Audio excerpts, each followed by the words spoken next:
नमस्कार, मैं हूं अजय कुमार सिंह, बिहार 28 न्यूज़ से। इस वक्त मैं मौजूद हूं गोपालगंज जिला के साखेत पंचायत के तिरमहानी में, जहां पर हमारे आदित्यनाथ नारायण बाबा पांडे जी यहां पर आए हुए थे भ्रमण करने के लिए। और हम लोग को खुशी हुआ इनको आने से। हमको लगता है कि साखेत पंचायत के जितने भी यहाँ पर लोग इकट्ठे हुए हैं, सब किसी के चेहरे पर मुस्कान है। सिर्फ क्योंकि हमारे बाबा जी यहाँ पर आए हुए हैं और इनसे कुछ डिमांड है। मैं उम्मीद करता हूँ कि बाबा कुछ कहेंगे, डिमांड को हर संभव पूरा करने की भी कोशिश करेंगे। जी बाबा, सबसे पहले आपको नमस्ते। पहले तो आपके चैनल को बहुत बहुत धन्यवाद कि आप लोग इस जगह पर इस चीज़ को विकसित करने के लिए लगे हुए हैं।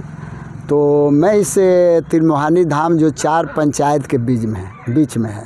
दूसरा चीज़ है कि दाहा नदी के किनारे है। दाहा नदी का जो कथा है पौराणिक है, जो कि आप भी इस चीज़ को अधिक चलाइए और जब उसके इतिहास को कहीं प्रदर्शित कीजिएगा तो वह ख्याति मिलती है। इतिहास से जब जुड़ते हैं तो वह चीज़ विकसित होता है। जैसे माता रानी थावे का वृतांत हुआ गया, वैसे ही रामेश्वर करतानाथ धाम का हुआ, तो आज सरकार ने संज्ञान में लिया। ऐसे ही बिहार में इस तरह के चीज़ को बहुत आगे बढ़ाया जा रहा है। इस धाम का स्टोरी मैं बता रहा हूँ। यह जो दाहा नदी है, यह नारायणी जल इससे गुजरता है जी। क्योंकि नारायणी जल जो आता है सांसा मूसा में, और वहाँ तिरमहानी जो है, जो रामेश्वर करतानाथ धाम त्रिवेणी के संगम पर है, वही नदी सांसा में आ करके जब श्री रामचंद्र जी का सेना अयोध्या जा रहा था और वहीं पर उनका पड़ाव गिरा भोजन करने के लिए, कलेवा के लिए, खाने के लिए, तो जल की कमी हुई।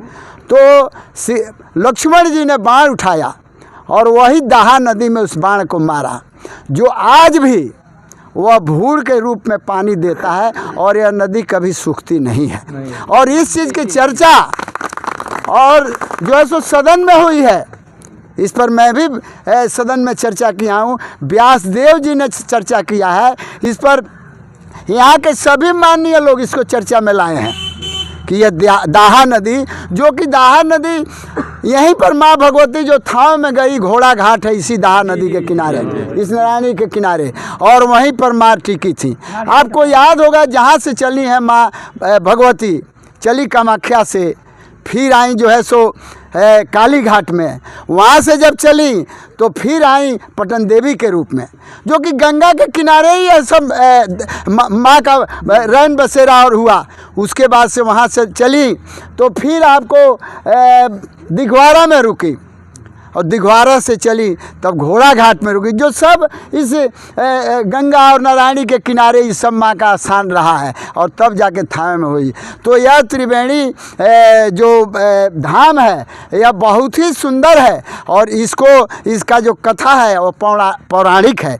और आप लोग मीडिया वाले अगर सारे लोग लग जाएं, इसको करेंगे, और सरकार का जिस तरह से ध्यान है, संज्ञान है ऐसे चीज़ों पर, पौराणिक चीज़ों पर, यह निश्चित ही विकसित होगा। और हम लोगों की सहभागिता तो इसमें हमारे पार्टी की अग्रणी रहती है। और यहाँ सबसे बड़ी खुशी है कि यहाँ का ज़मीनी आदमी जो ज़मीन से जुड़ा हुआ है, सारे लोग लग करके इस चीज़ को करते हैं, कराते हैं और मानवता की सेवा में हैं। और यहाँ के लोग जो है उस चीज़ को देखते हैं और सभी लोग मिल करके और इस चीज़ को आगे बढ़ावें, सबकी सहभागिता हो। और यहाँ से अभी जो मुखिया हुए हैं प्रमोद जी, वो ज़मीनी आदमी है, ज़मीन से जुड़े हैं। मैं उनकी दक्षता को जानता हूँ, वह एकदम ईश्वर के भक्त हैं। अभाव में भी उनका कोई कार्य रुकता नहीं है, और उनकी दक्षता है, उनकी कार्यशैली है, भगवान के प्रति आस्था है कि कोई भी काम प्रमोद जी ठानते हैं वह माता रानी और से पूर्ण करती हैं। इसीलिए सभी लोगों से इस तिरमहानी धाम की, जनता जनार्दन की, थावे वाली मैया की, घोड़ा घाट मैया की, सब देवी देवता की, सकल समाज की, प्राणियों में, विश्व का हर हर महादेव, नमः पार्वती पते नमः।